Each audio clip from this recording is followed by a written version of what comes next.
नमस्कार दोस्तों, गुरु cam academy के ऑफिशियल यूट्यूब चैनल पर आप सभी लोगों का हार्दिक अभिनंदन व स्वागत है। मैं आपका अपना डॉक्टर अरुण कुमार शर्मा और आप देख रहे हैं गुरु कैम अकेडमी का online education dead and concept series का यह सेकंड वीडियो है और इसमें हम जो है क्वांटम नंबर्स के बारे में डिस्कस करेंगे। क्वांटम नंबर्स जो होती हैं बेसिकली कहाँ से ड्राइव होती हैं, क्या काम में आती है, यही हमको जानना होता है। इसके अलावा क्वांटम नंबर्स का यूटिलाइजेशन कहाँ है, ये भी अपन को थोड़ी बहुत इंफॉर्मेशन होनी जरूरी है। सबसे पहले तो मैं बता दूं कि बोसा की क्वांटम नंबर से देखो, पहली क्वांटम नंबर है आपकी प्रिंसिपल क्वांटम नंबर, सेकंड है अज़ाइमुथल क्वांटम नंबर, थर्ड है मैग्नेटिक क्वांटम नंबर, फोर्थ है स्पिन क्वांटम नंबर। ठीक है, चार क्वांटम नंबर तो ये हैं आपकी बेसिक। ठीक है नहीं है, उसके बाद में आता है आपका J rotational quantum number, V vibrational quantum number, समझ में आई, कैपिटल एल। ठीक है, ये क्या है, ये है resultant orbital angular quantum number. ठीक है बेटा, कैपिटल एल आ गया आपका, कैपिटल एस आ जाएगा, ये रिजल्टेंट इस क्वांटम नंबर है। ठीक है नहीं, फिर आएगी आपकी जे, ये स्पिन और ऑर्बिटल एंगुलर क्वांटम नंबर है। तो बेसिकली ये क्वांटम नंबर कहां से अराइज हुई, कहां कहां काम में आती है, कहां कहां इनको यूटिलाइज लेना है, ये हमें पता होना चाहिए। चार क्वांटम नंबर्स ये बेसिक क्वांटम नंबर्स कहलाती हैं। कौन सी कहलाती है? Basic quantum numbers. और ये जो है आपकी बाकी की पांच क्वांटम नंबर्स हैं, वो कौन सी कहलाती है? Advance quantum number. क्या कहलाती है बेटा? Advance quantum number. क्या कहलाती है? Advance quantum number. Advance quantum number. ठीक है नहीं है, तो आपको समझ में आ गया होगा कि बेसिक तो पढ़नी है, साथ में एडवांस क्वांटम नंबर का भी रोल होगा। तभी तो अपन को कपलिंग समझ में आएगी, तभी तो अपन को टर्म सिंबल समझ में आएंगे, तभी अपन को स्टेट समझ में आएंगे। ठीक है नहीं है, तो ये जितनी भी क्वांटम संख्याएं हैं, जितनी भी मैंने लिखी हैं, ये सारी सारी श्रोडिंगर वेव इक्वेशन के सॉल्यूशन से आती है। ठीक है नहीं है, रिजिड रोटेटर के ऊपर लगाया तो जे आ गई आपकी। ठीक है नहीं है, और अगर मैंने हाइड्रोजन एटम के ऊपर लगाया तो एन एल एम आ जाएगी आपकी। Quantum numbers Schrodinger wave equation का इनके ऊपर इंप्लीमेंट होगा डिफरेंट टाइप ऑफ सिस्टम के ऊपर, और उसके बाद आपके क्या आएंगी? क्वांटम नंबर्स आएंगी। आपको याद होगा अगर आपने पढ़ा है तो हाइड्रोजन एटम के लिए वहां पे रेडियल और एक एंगुलर पार्ट, दो पार्ट में डिवाइड होती थी, तीन इक्वेशन आती थी, आर थीटा फाई इक्वेशन, वहीं से आपकी ये तीन क्वांटम संख्याएं निकल के आई हैं। तो बेसिकली जो है हमें जो जो पढ़ते हैं वो नहीं पढ़ना, हमें वो कंसेप्ट पढ़ना है जो अभी तक नहीं पढ़ा है अपन ने। ठीक है नहीं है, चले बेटा। अब आपके होगी सर दो दो जे कैसे होगी बेटा? एक तो रोटेशनल क्वांटम नंबर है, आप इसको स्मॉल जे लिख दो, और तो क्या है, इसको स्मॉल जे कर दो, इसको कैपिटल जे कर दो। अभी ये सारी चीजें समझाऊंगा मैं, ये कहां से आई हैं, कैसे आई हैं, कैसे ओरिजिनेट हुई है, हम वन बाय वन सबको डिस्कस करेंगे। जो बेसिक क्वांटम नंबर है वो आपको बताएगी लोकेशन ऑफ इलेक्ट्रॉन, है ना। तो अपन लिखेंगे note exact probable location of electron, probable location of electron. अगर आपके पास ये तीन क्वांटम नंबर्स है तो उनकी आप लोकेशन बता सकते हो। और लोकेशन में सबसे पहले तो सेल आता है, ठीक है, जिसको आप ऑर्बिट बोलते हो। उसके बाद आता है सब सेल, उसके बाद में आता है आपका ऑर्बिटल। ठीक है बेटा, देखो आप आराम से चेक कर लेना, सेल, ऑर्बिट, सब सेल और ऑर्बिटल। सबसे बड़ी समस्या ये थी, कंफ्यूजन होता है कि ये क्या है क्या नहीं है, तो वो पहले समझ लो। सेल में सब सेल होते हैं, सब सेल में ऑर्बिटल होते हैं। ठीक है नहीं, तो सेल को अपन के एल एम एन इनसे रिप्रेजेंट करते हैं, सब सेल को अपन एस पी डी एफ से रिप्रेजेंट करते हैं। ठीक है नहीं है, तो और ये आ जाएंगे S P X P Y, individual orbital की बात कर रहे हैं यहाँ पे अपन। ठीक है नहीं है, और आपको पता है इलेक्ट्रॉन जो है ऑर्बिटल में ही पाया जाता है। ठीक है नहीं है, आप कहां रहते हो? भारत में। अरे भारत में कोई जगह भी तो होगी, राजस्थान में। राजस्थान में कहां रहते हो आप? जयपुर। जयपुर में कहां रहते हो? तो आप रहते कहां? ऑर्बिटल में। समझ में आ गई बात?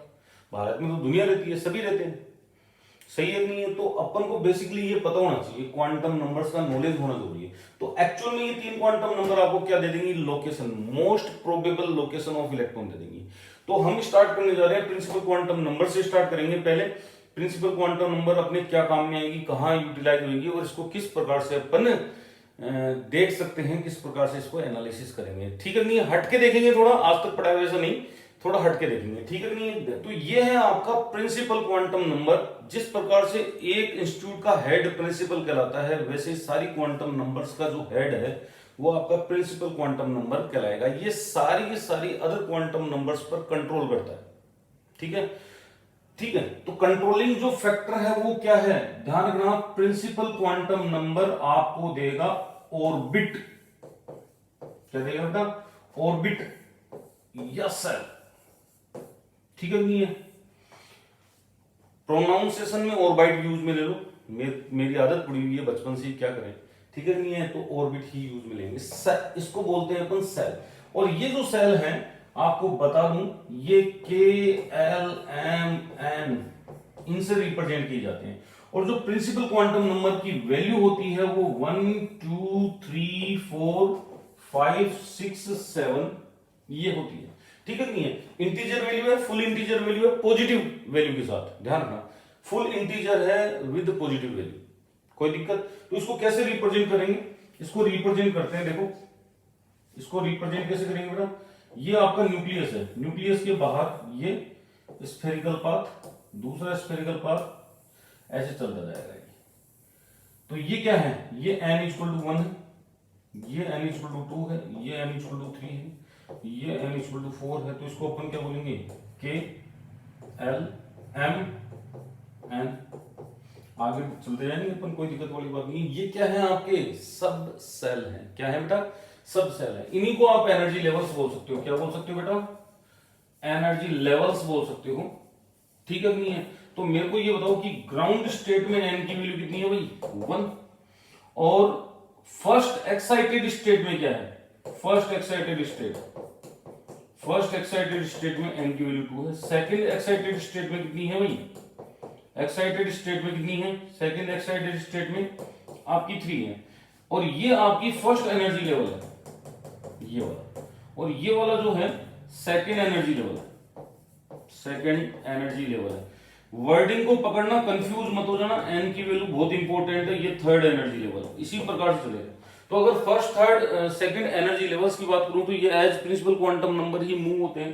ठीक है नहीं है, जबकि एक्साइटेड स्टेट में क्या होता है, +1 होता है। क्या होता है बेटा, जैसे फर्स्ट एक्साइटेड स्टेट लिखी तो 2 हो गया, सेकंड एक्साइटेड स्टेट लिखी तो 3rd हो गया, और मैं बोलूं 10th एक्साइटेड स्टेट तो 11 हो जाएगी एन की वैल्यू। ठीक है, कर लो ये आराम से, कोई दिक्कत नहीं है।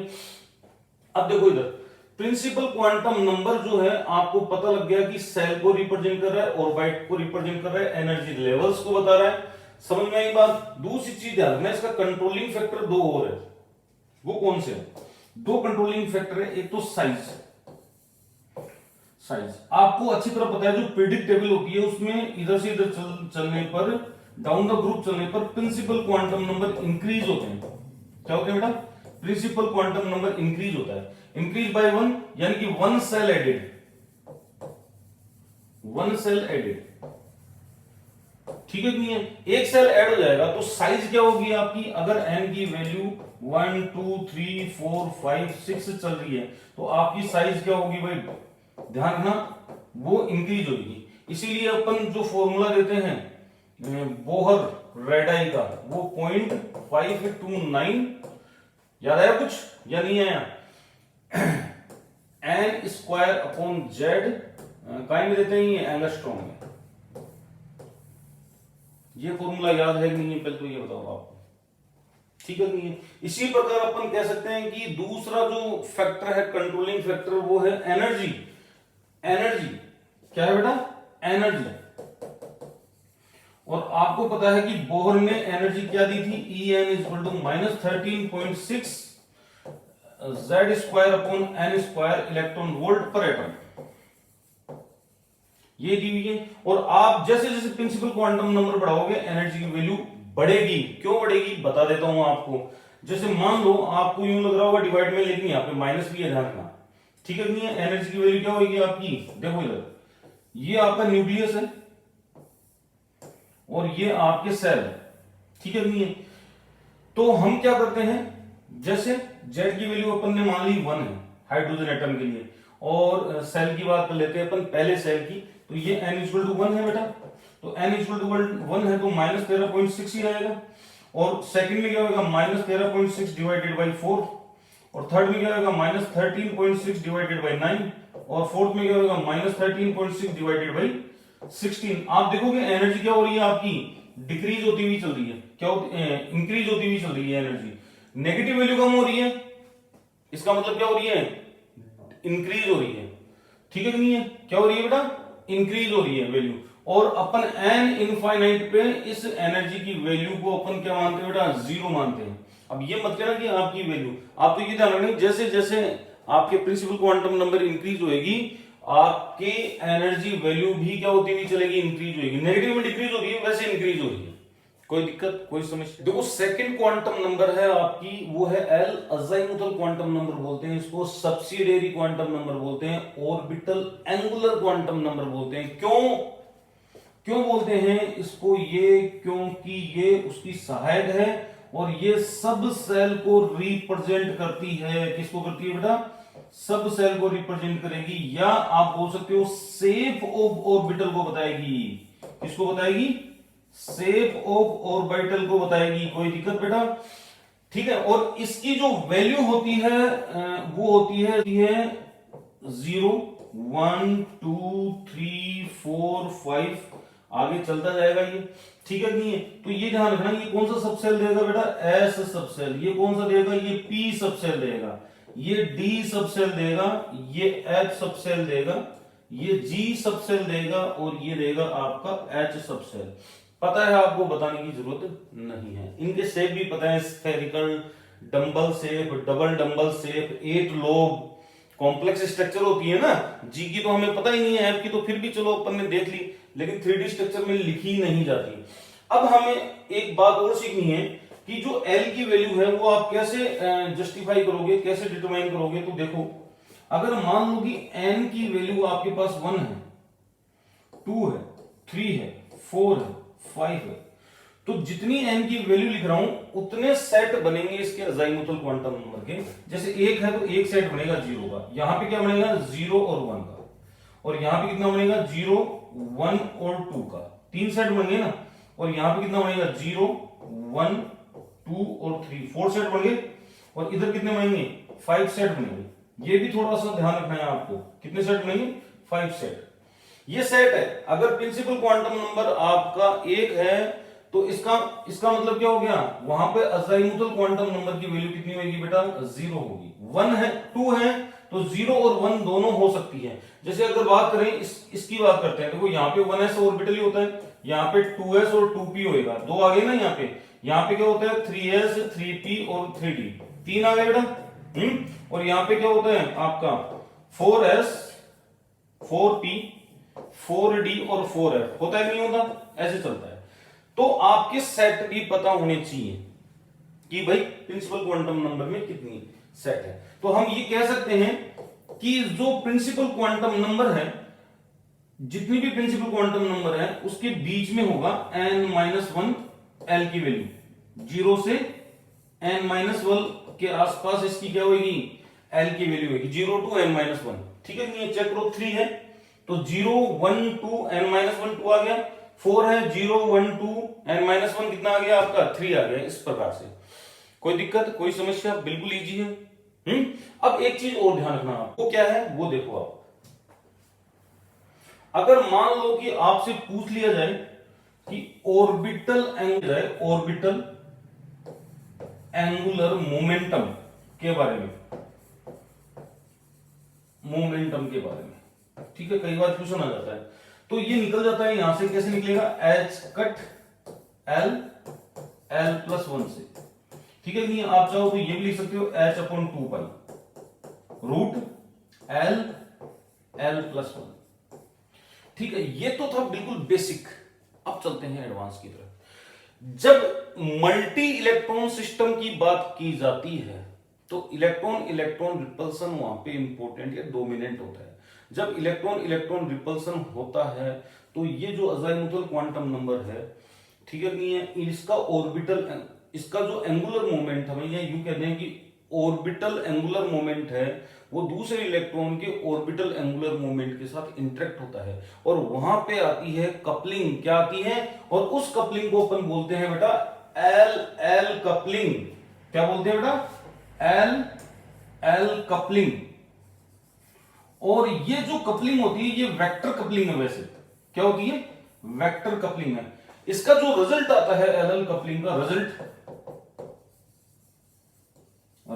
जो आएगा वो रिजल्ट आएगा आता है वो होता है total orbital angular quantum number capital L.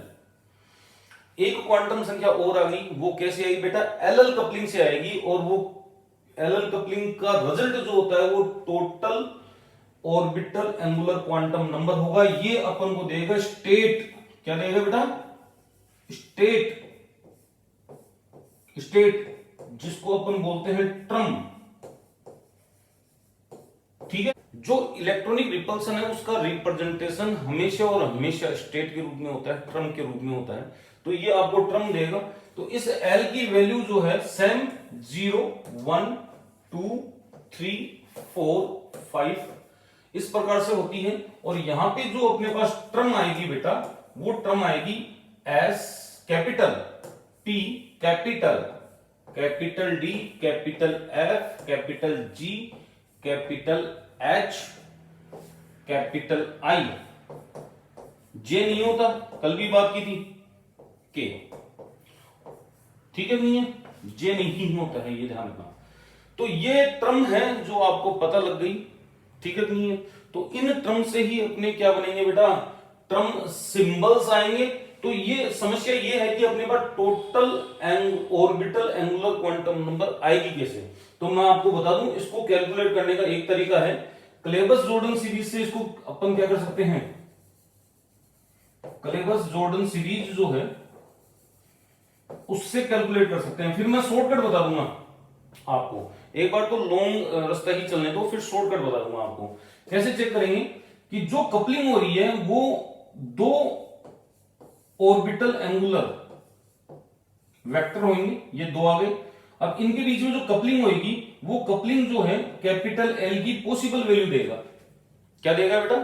Possible value. Possible value में मोर देन वन वैल्यू आती है। तो L1 plus L2, L1 plus L2 minus 1, L1 plus L2 minus 2। और जब तक करके जाओगे जब तक आपके पास क्या नहीं जाए? L1 माइनस L2 नहीं आ जाए। तो सबसे पहले तो आपको ये वैल्यू निकालनी है, उसके बाद में ये वैल्यू निकालनी है और इसके बीच में जितनी वैल्यू आती है वो निकालनी है। ठीक है नहीं है? ऐसे नहीं है माइनस में ले जाओ आप, मोड लगा हुआ है, सीधी सी कहानी है। क्या लगी हुई है? मोड। इसका एक एग्जांपल देखते हैं अपन। देखो P2 का एग्जांपल देखते हैं अपन। किसका देखते हैं बेटा? P2 का example. P2 configuration, P2 configuration में दो इलेक्ट्रॉन होंगे आपके पास। क्या होंगे बेटा? दो इलेक्ट्रॉन, एक ये रहा एक ये रहा। कोई दिक्कत बेटा? कोई समस्या? अब इसके लिए इसको अपन ने क्या मान लिया? ऑर्बिटल एंगुलर मोमेंटम इसका L1 इसका L2 मान लिया अपन ने। ठीक है नहीं है? L1 L2 मान लिया। और आपको पता है मैक्सिमम वैल्यू कितनी होती है इसकी? 1 होती है। इसकी कितनी होती है? इसकी भी 1 होगी। तो दो आ गए अपने पास। तो वेक्टर समीशन आपने पढ़ा होगा फिजिक्स में, बिल्कुल सिंपल सा है, ज्यादा मैं गहराई में लेके नहीं जाऊंगा। ठीक है नहीं है? तो अपने पास एक वेक्टर ये आ गया, एक वेक्टर ये आ गया। ठीक है? तो पहली कंडीशन आ जाएगी, देखो पहली वाली आ गई, ये L1 ये L2 और ये रिजल्टेंट जो आएगा वो आएगा 2। जोड़ने पर दोनों को जोड़ दो, L1 L2 हो गया। दूसरा जो है इसको कैंसिल आउट करने वाला निकाल लो पहले। तो ये L1 equal to 1, L2 equal to 2 हो गया। तो L इक्वल टू 0। अभी एक वैल्यू और है इसके अंदर, देखो आप इसके बीच में एक वैल्यू और है ये वाली, क्योंकि ये निकाल लिया ये निकाल लिया तो एक वैल्यू और आएगी अभी तो 1 की। तो उसको कैसे निकालेंगे? ये एक वेक्टर है ये एक वेक्टर है, L1 equal to 1, L2 equal to 1। और ये जो थर्ड वेक्टर है आपका ये रहा, ये कैपिटल L है जिसकी वैल्यू क्या आएगी आपकी 1 आएगी। इस प्रकार से P2 के लिए पॉसिबल टर्म जो है अपने पास 3 आ गई। एक तो आई है S टर्म, एक आई है P टर्म और एक आई है D टर्म। कई बार पूछ लिया जाता है बेटा ऐसा क्वेश्चन। ठीक है कि नहीं? तो आप चाहो जिस कॉन्फ़िगरेशन के लिए ये निकाल सकते हो। एक और मैं समझा देता हूं D2 के लिए, फिर आप कर लोगे आराम से, कोई दिक्कत वाली बात नहीं है। देखो D2 के लिए अपन चर्चा करते हैं, करें D2 के लिए। तो D2 के लिए आप बस मैक्सिमम ध्यान रखना, 2 इलेक्ट्रॉन है, L1 की वैल्यू 2 है और L2 की वैल्यू भी 2 है, ठीक है बेटा। और हमारे पास क्लेवर्स जॉर्डन सीरीज के हिसाब से क्या आएगा, 2 + 2 कितना आ गया, ये 4 आएगा और एक आएगा 0, इसके -1 करेंगे तो इसका मतलब टोटल 5 टर्म आपके पास आएगी। आप इनका वेक्टर रिप्रेजेंटेशन दे सकते हो, आपकी मर्जी की बात है। वैसे मैंने डायरेक्ट समझा दिया आपको, ठीक है कि नहीं? 2 + 2 -1, 2 + 2 -2, 2 + 2 -3 और एक आएगा 2 - 2, ये फाइनली आ गया, ये लास्ट वाला है। क्लियर है? तो इस प्रकार से अपने पास कितनी टर्म आ जाएगी, 5 टर्म अराइजेज हो सकती है। कर लोगे आराम से, कोई डाउट, कोई समस्या? बिल्कुल इजी है, कर सकते हो ना आराम से। लेकिन ये चीज है ना, आप अगर D3 का निकालोगे, जैसे P3 का निकालो आप, तो इसका निकालोगे तो आपके पास ऑलरेडी 5 टर्म है 2 इलेक्ट्रॉन के लिए, और एक इलेक्ट्रॉन जो आएगा उसको इनके साथ कपल करवाओगे, ठीक है कि नहीं? जैसे यहां पे कॉम्बिनेशन कैसा बनेगा, देखो L1 की वैल्यू 4 हो गई, L2 की वैल्यू 2 रहेगी आपकी, क्या रहेगी, 2। ये पहला सेट आ गया। इसके लिए जो जो कॉम्बिनेशन है वो निकालोगे आप। L1 की वैल्यू 3 आ गई, L2 की वैल्यू कितनी आ गई बेटा, 2 रहेगी, ये दूसरा सेट आ गया। तीसरा सेट, L1 की वैल्यू कितनी है, 2, L2 की वैल्यू कितनी है, वो भी 2, ये तीसरा सेट आ गया।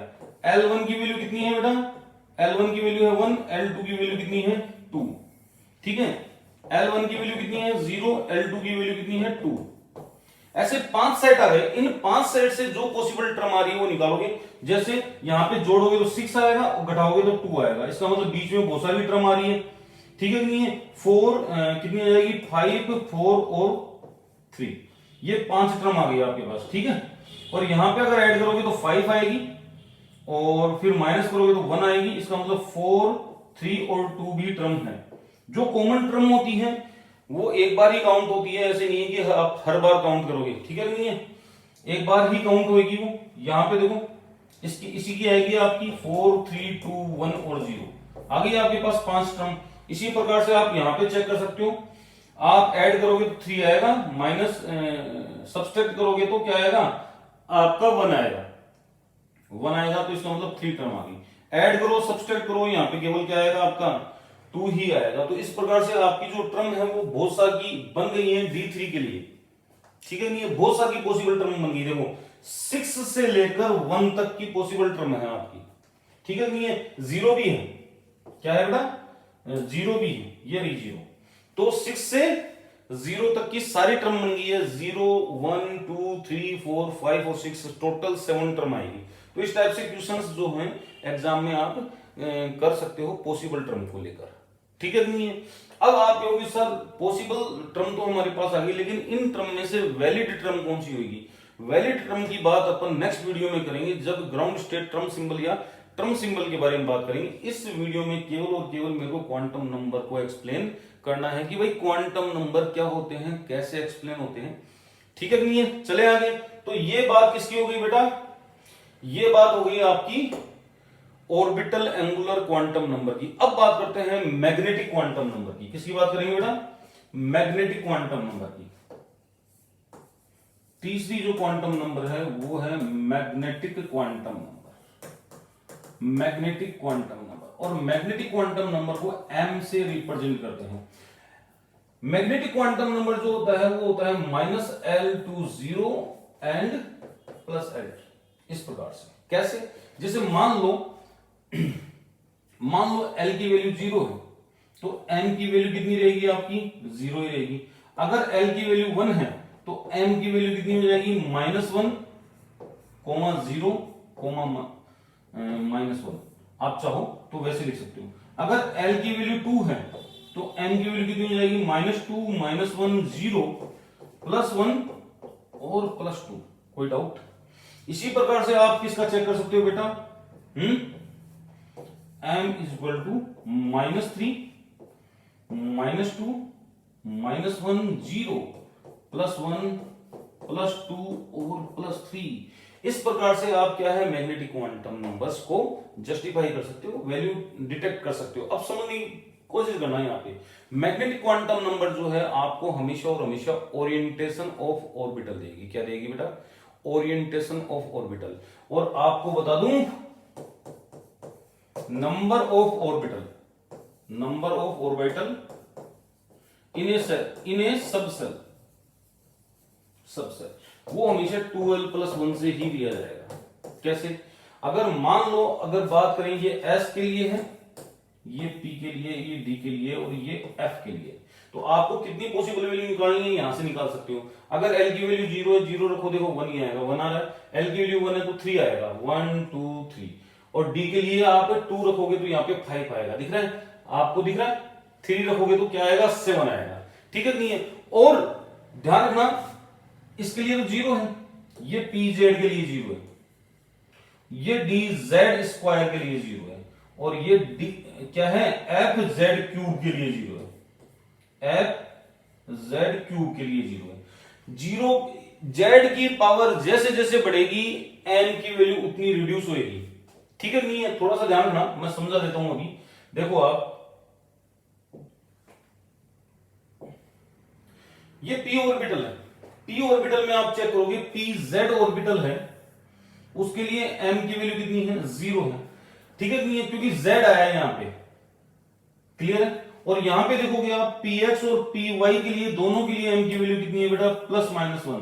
अब +1 किसके लिए, -1 के लिए, -1 किसके लिए, ये हम नहीं बता सकते, कैन नॉट बी डिटरमाइंड। ध्यान रखना, ये अपने आप उठाता है +-1।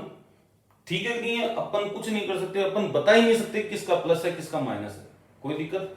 इसी प्रकार से आप चाहो तो d ऑर्बिटल्स में भी चेक कर सकते हो। देखो dz² में जो है वो m की वैल्यू क्या है, और जहां पे z आएगा, z की पावर जितनी बढ़ेगी उतनी वैल्यू m की कम होती हुई चलेगी। ध्यान रखना, z² था, z अकेले भी होते हैं इसमें, तो जिनमें z अकेले हैं उनमें +-1 है, और जिनमें z नहीं है उनमें देखो आप मैक्सिमम वैल्यू आ रही है किसकी? m की वैल्यू। देखो +-2 आ रहा है xy के लिए। तो इसको याद रखने का यही तरीका है कि देखो ऐसे z की पावर 3 होएगा, z की पावर 2 होएगा, या z होएगा। ठीक है नहीं है? यही होएगा। तो अगर मान लो कि अगर किसी में ये तीनों हैं तो इसकी वैल्यू 0 होगी, इसकी वैल्यू +-1 होगी, इसकी वैल्यू +-2 होगी, और कहीं पे z नहीं है उसकी +-3 हो जाएगी। और अगर मान लो कि केवल इतने ही है अपने पास, केवल यही है, तो इसकी वैल्यू 0 होगी, इसकी वैल्यू +-1 होगी, इसकी वैल्यू +-2 होगी। अगर मान लो कि केवल ये दोनों है, एक में z है एक में नहीं है, तो इसकी वैल्यू 0 होगी, इसकी +-1 होगी। तो ये तो p ऑर्बिटल के लिए लिख दिया मैंने, और ये वाला किसके लिए लिख दिया बेटा? d ऑर्बिटल के लिए। और ये वाला किसके लिए लिख दिया मैंने? f ऑर्बिटल के लिए। याद रखने के लिए इतना ही काफी है बेटा, इतना ही काफी है। ठीक है नहीं है? तो आप देख पा रहे हो जिनमें z की पावर ज्यादा है उसकी वैल्यू कम है, z यहाँ पे पावर 1 है, देखो z की पावर 0 है तो वैल्यू ज्यादा है। तो पावर बढ़ाओगे तो वैल्यू कम होगी किसकी? m की। इसी प्रकार से f ऑर्बिटल में भी देख सकते हो। देखो f³ जो है, fz³ की वैल्यू आपको दिख रही है, m की वैल्यू 0 है, जबकि यहां पे fxz² और ये है fyz², इन दोनों की वैल्यू जो है +-1 है। आप नहीं बोल सकते किसकी +1 है या किसकी किसकी +1 है किसकी -1 है, ये आप नहीं बोल सकते। यहां पे है xyz और ये है आपका zx² y²। यहां पे पावर 1 है, चेक कर रहे हैं, यहां पे क्या है बेटा? पावर 1 है, इस कारण से यहां पे +-2। और इन वाले में क्या है बेटा? fx² -3y², ये तो ये ऑर्बिटल है, और ये है fy 3x² -y²। आप चेक करोगे इन दोनों में z नहीं है, इस कारण से इसकी वैल्यू मैक्सिमम है। तो ये याद रखने का है, आज तक आपको नहीं बताया होगा किसी ने, मैंने आपको बताया है कि आप m की वैल्यू ऑर्बिटल को देख कर दे सकते हो। ठीक है कि नहीं है? कोई दिक्कत, कोई समस्या? क्लियर है? तो ये m की वैल्यू थी, आपको पता होना चाहिए कि m की वैल्यू किस प्रकार से डिटरमाइन होती है। ठीक है नहीं है। अब सवाल ये उठता है कि अपने काम में कहां आएगा एम की वैल्यू। तो ध्यान रखना, आपको बता दूं जो इलेक्ट्रॉनिक कॉन्फ़िगरेशन है, इलेक्ट्रॉनिक कॉन्फ़िगरेशन, वो जब आप फिल करोगे तो फिल करने में आप जैसे डी में आपने इलेक्ट्रॉन फिल करे 1 2 3, तो हम क्या करते हैं, इधर आपका +2 +2 +1 0 -1 और -2 ऐसे तो लिखते हैं। ठीक है। तो ये मान लो कि ये D3 इलेक्ट्रॉनिक कॉन्फ़िगरेशन है अपने पास, तो यहां से अपन क्या निकालेंगे बेटा, एल वैलिड निकालेंगे। एल वैलिड का मतलब पॉसिबल तो अपन ने निकाल लिया था, लेकिन वैलिड कौन सा है अपनी टर्म के लिए। ठीक है नहीं है, यानी कि वैलिड टर्म कौन सी है वो अपन चेक करने जा रहे हैं। तो वैलिड टर्म में हम इसको क्या कर देंगे, इलेक्ट्रॉनिक कॉन्फ़िगरेशन को अरेंज करके, और ये जो इलेक्ट्रॉनों की संख्या है वो इसके m की वैल्यू से मल्टीप्लाई कर देंगे। जैसे एक इलेक्ट्रॉनों की संख्या है 2 से मल्टीप्लाई करो, फिर प्लस करो, एक इलेक्ट्रॉन है तो 1 से मल्टीप्लाई करो, फिर आपका क्या करो, चलो ये ले लेते हैं D4 ले लेते हैं अपन।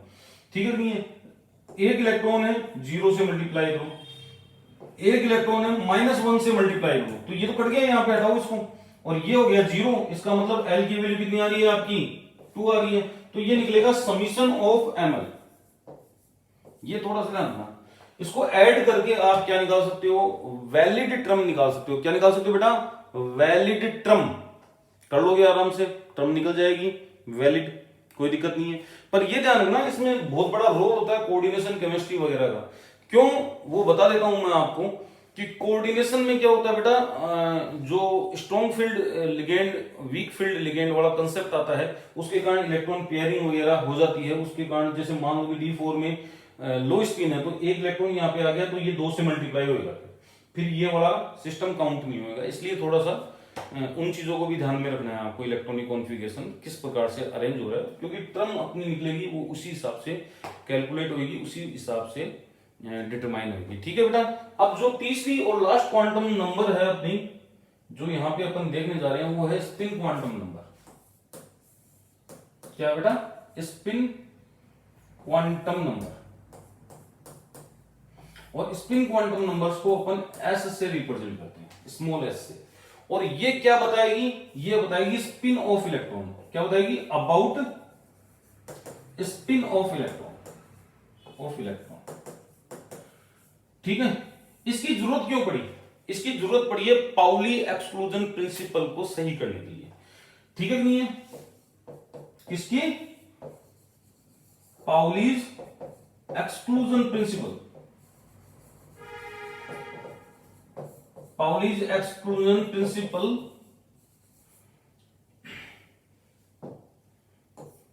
प्रिंसिपल को जस्टिफाई करने के लिए हमें किसकी जरूरत पड़ी है, स्पिन क्वांटम नंबर्स की जरूरत पड़ती है। ये क्या बोलता है कि एक एटम में 2 इलेक्ट्रॉन हैं, उन दोनों इलेक्ट्रॉनों के लिए चारों क्वांटम नंबर्स की वैल्यू सेम नहीं होगी। समझ में आई बात या नहीं आई। एक एटम में चारों क्वांटम संख्याओं के जो मान हैं वो 2 इलेक्ट्रॉनों के लिए कभी भी सेम नहीं होंगे। अगर आपका N L M इक्वल है 2 इलेक्ट्रॉनों के लिए, इलेक्ट्रॉन फर्स्ट इलेक्ट्रॉन सेकंड, जैसे मान लो 3 3 2 2 1 1, तो ध्यान रखना इसको डिफरेंशिएट करने के लिए हमें क्या दी गई है, स्पिन क्वांटम नंबर्स दिए गए हैं कि भैया ये दोनों में डिफरेंशिएट कर देगी कि दोनों इलेक्ट्रॉन जो हैं वो अलग अलग हैं, सेम नहीं हैं। समझ में आई ये बात या नहीं आई। मैं इसको बहुत सिंपल तरीके से बता देता हूं। मान लो कि आप किसी मकान में रह रहे हो, उस मकान में चिट्ठियां वगैरह आती हैं, लेटर वगैरह आते हैं, तो एक आपकी किराएदार भी है, वो मकान नंबर सेम डालेगा तो वो चिट्ठी आपको देगा आती, लेकिन वो चिट्ठी किसकी है बेटा, वो चिट्ठी है आपकी किराएदार की, तो वो केयर ऑफ डालेगा। क्या डालेगा, केयर ऑफ। केयर ऑफ से आइडिया लग जाता है कि वो चिट्ठी आपकी नहीं है, किसकी आ रही है बेटा, किराएदार की आ रही है। ठीक है कि नहीं है। तो लोकेशन तो वही है, लेकिन डिफरेंशिएशन कहीं से हुआ, एक तो खुद का मकान है, एक किराएदार है, डिफरेंशिएशन हुआ। तो इसको डिफरेंशिएट करने के लिए हमें किसकी जरूरत पड़ी है भाई, स्पिन क्वांटम नंबर की जरूरत पड़ी है। तो इलेक्ट्रॉन का स्पिन जो है वो 2 प्रकार का होता है बेटा, इलेक्ट्रॉन का स्पिन जो है वो 2 प्रकार का होगा। स्पिन 2 प्रकार का होता है बेटा, एक तो स्पिन होता है आपका ये स्पिन, ठीक है, और एक स्पिन होता है ये स्पिन,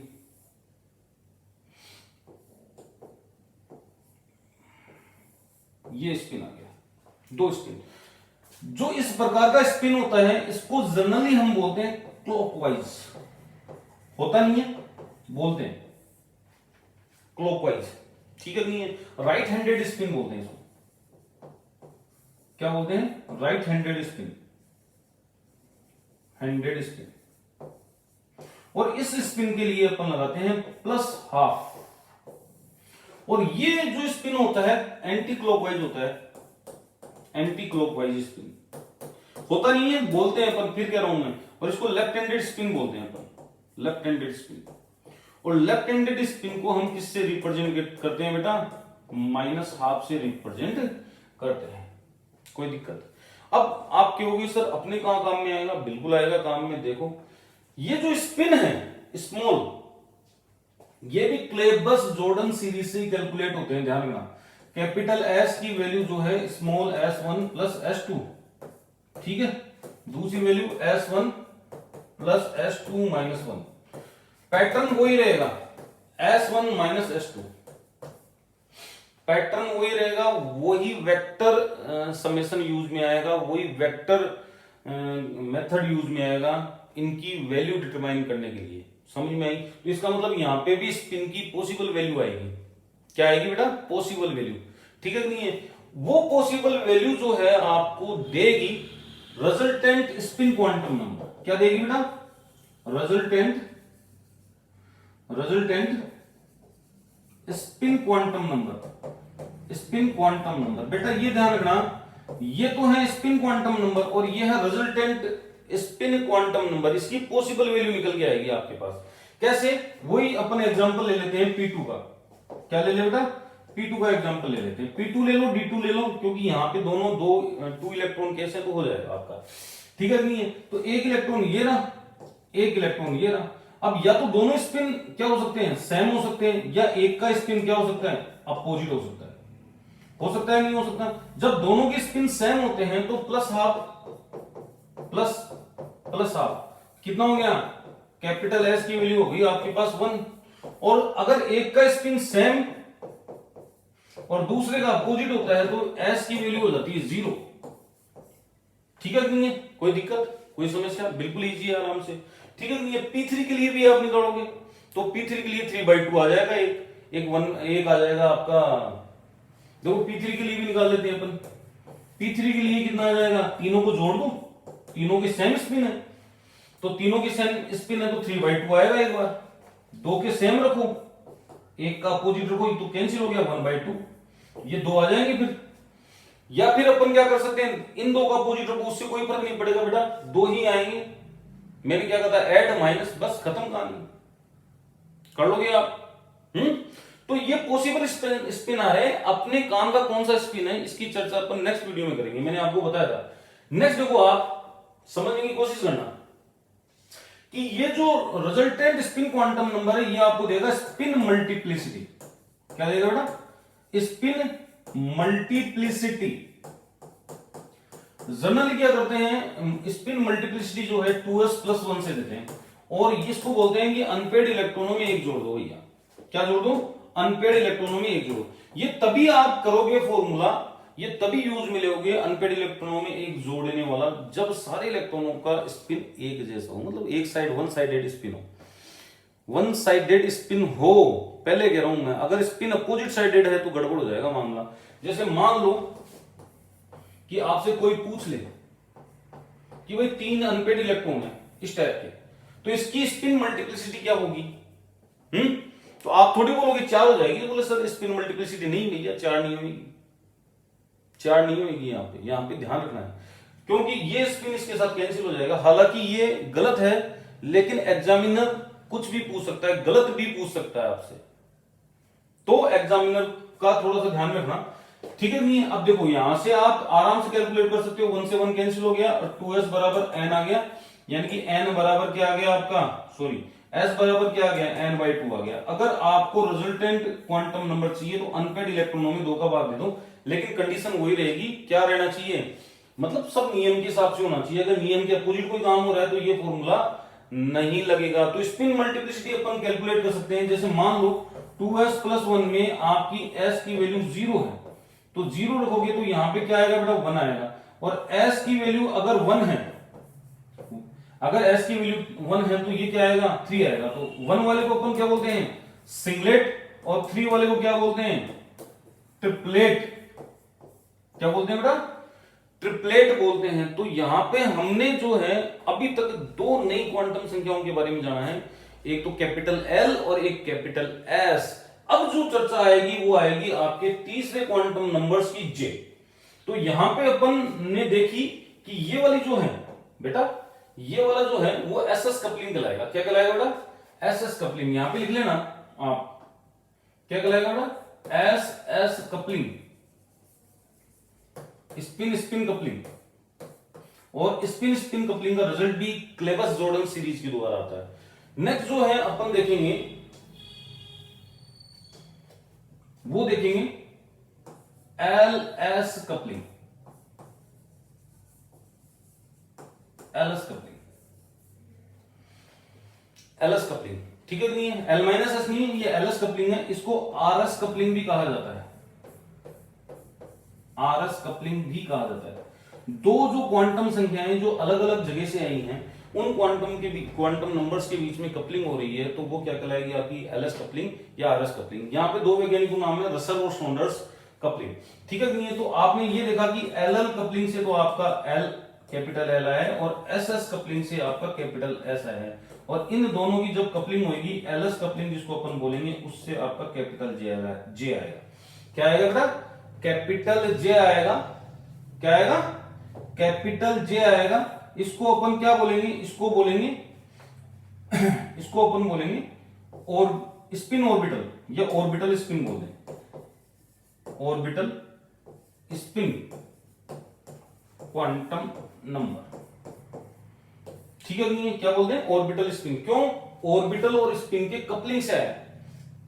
ठीक है भाई, ऑर्बिटल स्पिन क्वांटम नंबर है। की वैल्यू जो डिटरमाइन होगी, जे की वैल्यू, वो भी क्लेबस जॉर्डन सीरीज से ही होती है। L plus S minus 1, L plus S minus 2, dot dot dot L minus S. ठीक है, नहीं है पॉसिबल वैल्यू खूब आएगी, यहां पे चेक कर लेना। ठीक है, नहीं है क्या है बेटा, पॉसिबल वैल्यू खूब आएगी, आप चेक कर सकते हो आराम से। तो हमने एक एग्जांपल लिया था लिविंग, वो एग्जांपल था अपना P2 का। किसका था बेटा, P2 का एग्जांपल था। P2 के एग्जांपल में हमने L की वैल्यू निकाली थी, एक तो निकाली थी 2, एक निकाली थी 1 और एक निकाली थी 0। 3 वैल्यू आई थी P2 वाले में। और S की वैल्यू जो थी अपने पास कितनी आई थी, वो आई थी 1 और 0, 2 वैल्यू S की आई थी। तो यहां पे कितने सेट बनेंगे बेटा, यहां पे टोटल जो है 6 सेट बनेंगे आपके। कितने सेट बनेंगे, 6 set.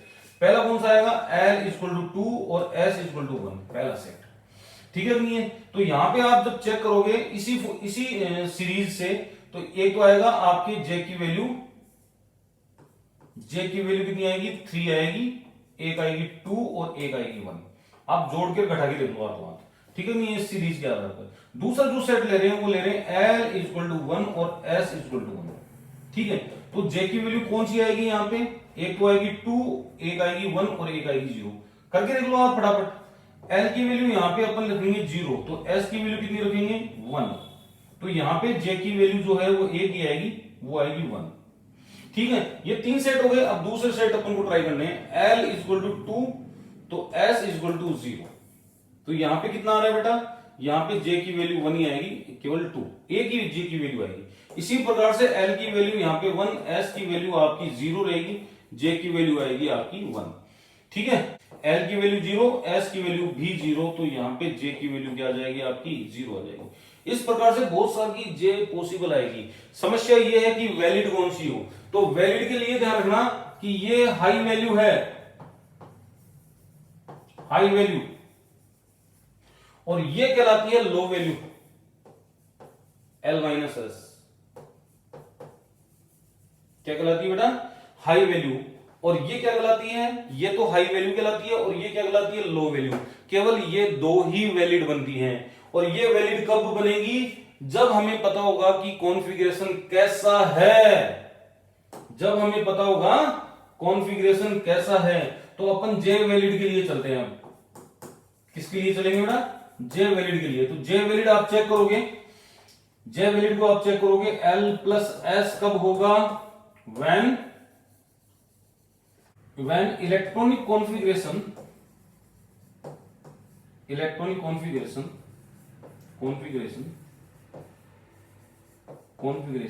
like more than half filled, electronic configuration like more than half filled। यदि आपका जो सब सेल है वो अगर हाफ फिल से ज्यादा भरा हुआ है, तो ये वाला काम में लेंगे अपन।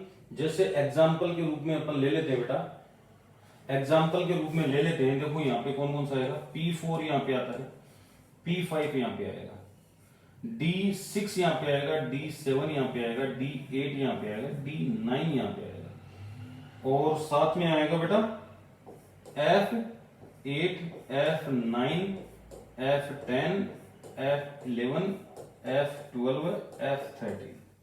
ठीक है नहीं है? और दूसरा जो केस है वो L माइनस एस का है। तो L माइनस एस वैलिड कब होगा?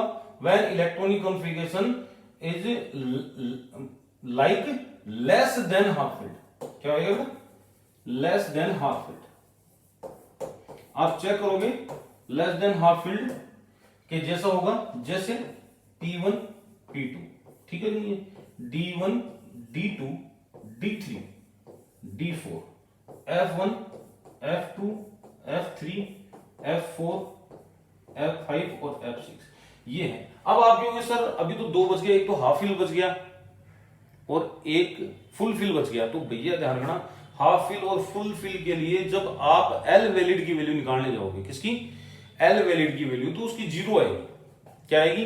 तो जो भी आएगा वो स्पिन क्वांटम नंबर, यानी तो रिजल्टेंट स्पिन क्वांटम नंबर ही आपकी जे वैल्यू बन जाएगी। तो यहां पे लिख देता हूं मैं कि when L equal to 0 then J equal to S। ठीक है नहीं है? और यही वैलिड होगा। क्या होगा? यही वैलिड होगा। और ये कब केस लगते हैं? जब हाफ फिल हो और क्या हो बेटा? हाफ फिल हो या फुल फिल्ड हो, सब सेल आपके। क्लियर है? ये वैलिड मान लो, यहां पे वैलिड लिख लो, कोई दिक्कत? तो बिल्कुल सिंपल तरीके से हमने जस्टिफाई किया है क्वांटम नंबर्स को। और कहां से ये क्वांटम नंबर्स आई ये आपको पता लगना चाहिए। कौन कौन सी टर्म आती है, एल से कौन सी टर्म आएगी, उसके बाद अपन सारी चीज डिस्कस कर लेंगे। नेक्स्ट वीडियो में जो है हम किसकी बात करेंगे बेटा? एटॉमिक टर्म सिंबल या स्पेक्ट्रोस्कोपिक टर्म सिंबल की बात करेंगे। इस वीडियो में इतना ही। नमस्कार, जय हिंद।